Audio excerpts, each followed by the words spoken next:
It's time to review my third quarter reads, starting with Berenice by Edgar Allan Poe. Prose, it's a classic story. It's bloody, it's gripping, and it was salacious in its time. Cons, in modern era, it's not super impressive. I think Poe executed on these themes better in later works. I think I have to place it in I Had a Good Time just because it is a classic work and it's so well written. And it's not quite generic but fine, but it's sort of straddling that line, barely making it. Next is Compound 26. I'm a little torn on this one because if we're talking about it as a story without any frame of reference, it's probably generic but fine. And if we're talking about it specifically for a young adult audience, as it says it's intended, then I'm gonna have to throw it into didn't like. I think I have to err on the side of caution and place it into did not like because I think it's a terrible book for its intended audience. Next is Escaping Captivity by R.K. Munin. I didn't like this one. This one I read this past September and I recently gave it 2 stars, so it's pretty obvious I didn't like it. Next is going to be Everywhere You Look by Constantine. This is the first in the Never Tell collection. I didn't like it, but I also found it highly forgettable, so I think I'm gonna put it in don't remember. After that is Fourth Wing by Yarros. I had a good time with this one, and I had a better time with it than I did Berenice. Next is Glow, which is the second book in the Everflame series. This is also going and I had a good time. And I had a better time in this than I did in Fourth Wing. Next is going to be Goldfinch by Raven Kennedy. This is the final in the Plated Prisoner series. I didn't like it, but notably since this is such a long-standing series and I like so much of the series, I'm just going to put the ending and doesn't live up to series quality. Next is Heat, which is the third book in the Spark of the Everflame series by Penn.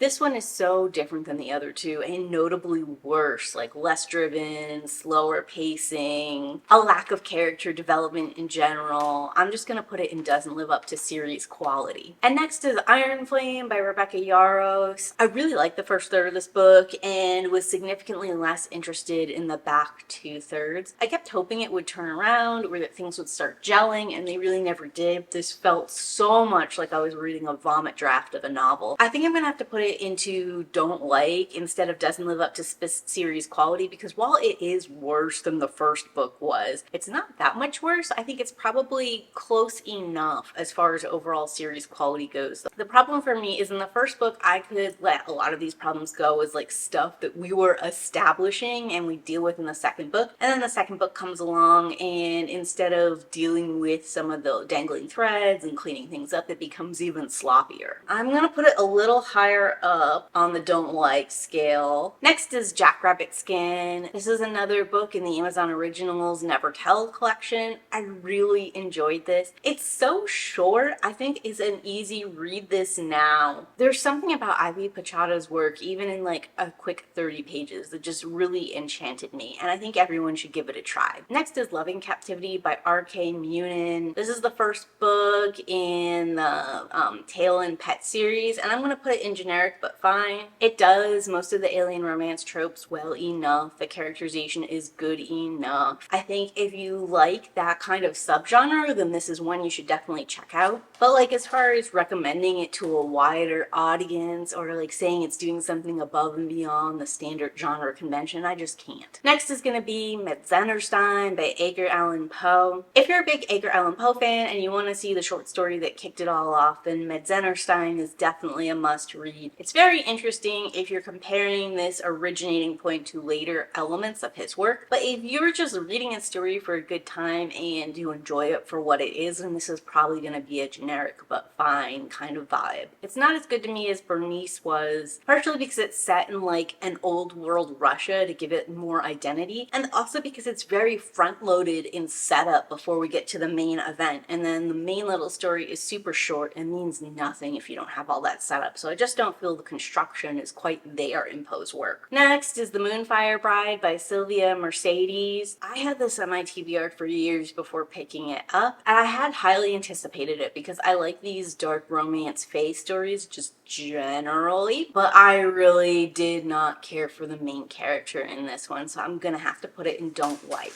As far as how much I don't like it, I think it has to go right between Compound 26 and Escaping Captivity. Overall story construction and theming is more competent than Escaping Captivity, but as far as like my personal enjoyment, I would definitely prefer reading Compound 26 again over The Moonfire Bride. Next is The Outliers, and this is book 1 in a larger series. I really liked this whole series. I read them very quickly, one after the other, so I'm gonna put this first book in I Had a Good Time. And I think it is gonna go ahead of Fourth Wing. Followed up by Retribution, which is the last book in this series. The names here are super generic. The covers are also very similar, with just like half of the main character's face being updated with her tattoo markings as things go on. I'm gonna put both of these books in Don't Remember because I don't know when one book started and the other book stopped. As a whole, the series is great, but I just can't rank these other two books separate from the series as a whole. Next is Rise of the Riverman. This one's going in generic but fine. It's a little higher than Loving Captivity. What's going on in Rise of the Riverman is it's like a little novella of this creepy mad scientist experimenting on some subjugated people. And as an experimentation body horror story, it does its thing fine enough. But it does have these larger world questions that are just like out there in the ether, and I don't feel like it takes care of those. I got this book for free, would totally recommend this book for free. Heck, if the book is like $1.99, $2.99, even $3.99, I'd probably recommend it as like a fun, spooky science fiction read. Also, notably, this is the intro to a series, and I have no interest in continuing into further stories. Next is Scorpions by Rachel Housel Hall. This is another story in the Never Tell collection, and it's totally going in generic, but fine. Rachel Housel Hall is doing everything adequately in the story, but there's nothing that's giving it that extra level or that's moving me. It is going to go right after Metzengerstien because I think you can see the hallmarks of a good author within the context of the story. Next is going to be Seed by Ania Alhborn. Didn't like it. Obviously, I have a more detailed review on my monthly reading wrap-ups, but basically, I just didn't feel invested or scared in this story. The main character to me was annoying, as was the situation they were in, and I should have been scared, not annoyed. I read a bunch of Ania Alhborn this past quarter, and some of it is because I could listen to her on my Amazon original instead of reading, and I was in a place where I wasn't really able to do a lot of reading. And some of it too was that I had wanted to get to Ania Alhborn ever since I read The Shuddering last year. I just felt like she was a horror author I was hearing a lot about, and she seemed to be constructing her stories in a fairly adequate way, and I wanted to get through her backlist. And in reading so many of them back to back, I noticed that there were a lot of similarities from one story to the other, character-wise, setup-wise, tonally, and I wasn't gelling with all of that really. The more I read from her, the more I was resenting it, so let that be a lesson to people. Ania Alhborn might be fun, but I would space reading her books out a little further than I have been. Next is Spark of the Everflame. This is the first in the Everflame series by Penn. I really liked this one. I think I'm actually going to put it up and read this now.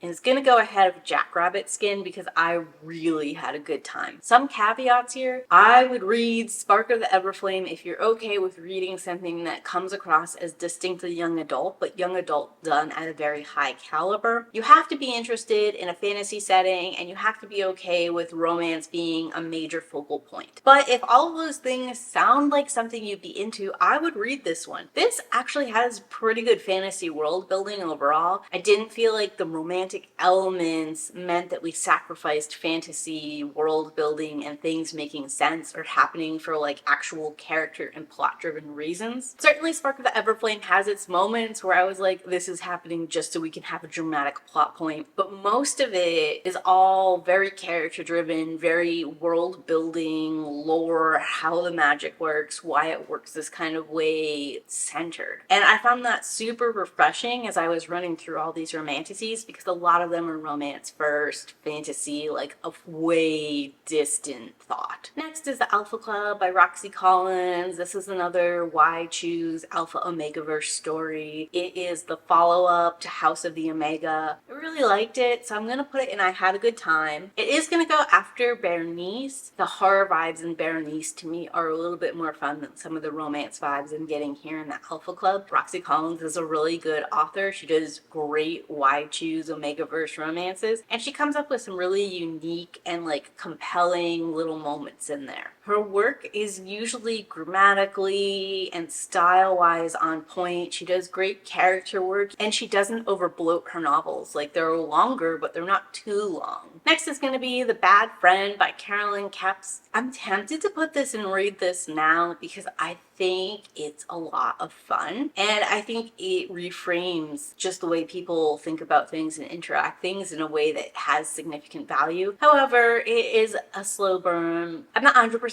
sure it's a thriller, even though it's placed in a thriller collection. I can see why people wouldn't like it and why the premise wouldn't appeal. So I think I'm just gonna place it in I had a good time, and I'm gonna place it ahead of Fourth Wing. I think I'm even gonna place it ahead of The Outliers. The problem with rating some of these books is that they're just like, they have such wide appeal to different audiences. It gets to be hard for me to figure out where to drop them. The audience that wants to read The Outliers is probably not interested in reading The Bad Friend, so The Outliers should go ahead. But if I'm looking at it from like an overall story build, grammar, editing, character, how much I thought about it after the fact kind of thing, then I just think The Bad Friend gets the point, even though I think The Outliers will appeal to more people and will appeal more strongly to them than The Bad Friend will. Next is The Bird Eater by Ania Alhborn. I DNF'd this, which kind of sucks because I was really enjoying it. It's got like spooky haunted house, deeply atmospheric vibes, and then there's this moment where this guy who's set up to be the ghost hunter, they ask him to do the ghost hunting and he refuses and has a bunch of self-depreciating moments, and I just was done.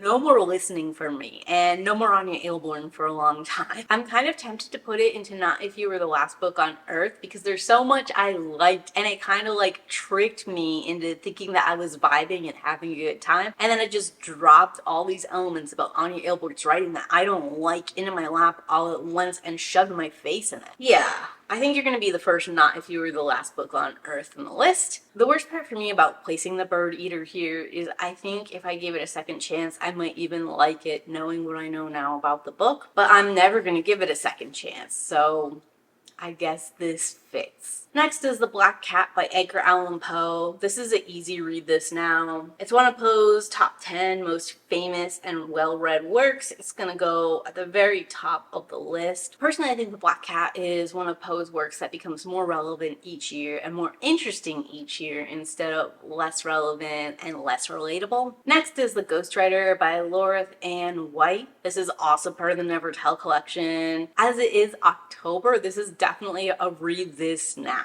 I really love this. It's a fun little gothic mystery. It's got like all of those sort of spooky noir-esque vibes. I'm gonna put it ahead of Jackrabbit Skin in the read this now, specifically because I think it would be a great seasonal read for you to pick up. But I think in overall quality, I might prefer Ivy Pochada to Laura Ann White overall. Next is The Haar by David Sodergren. I had a good time with this one. The Haar is not a perfect story. It's unnecessarily sexual and titillating in some points.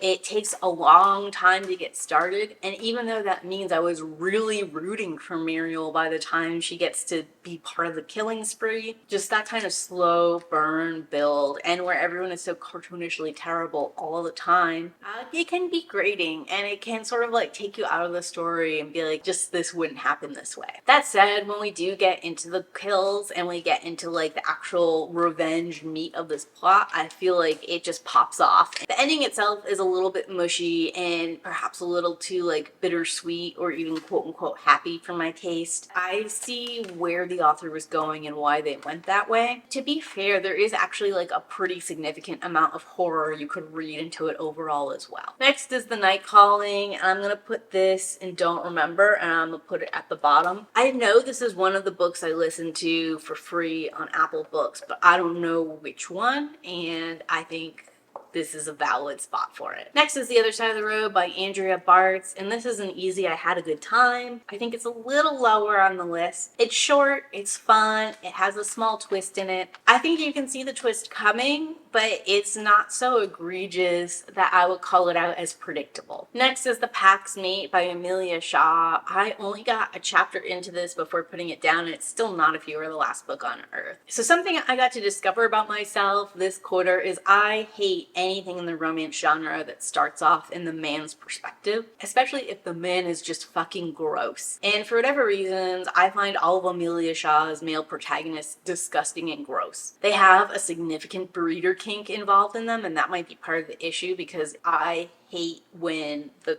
romance or the couple element is all revolving around there being a child at some point in time. I don't like how it's just assumed that everybody wants a kid or that having a kid is the pinnacle of relationships. So that's always a big turnoff and a big thing you have to retroactively justify to me for it to work at all. I also think there's a supremacy element involved with the way that people sometimes talk about lineage or carrying on things. And in this case where they're like, the werewolves are dying out and this is the last of our pack and we need breeders to get our numbers up. It feels very supremacist to repopulate the earth. Gross to me. Just very off-putting, icky sort of things. The fact that it's eventually going to turn into a why choose with presumably several men like this, even more gross and icky and scary to me, so no thank you. Next is These Violent Delights by Chloe Gong. I didn't finish this, so I'm going to put it in Don't Remember, and I'm going to put it a little higher up. Mostly because I do remember it, but I stopped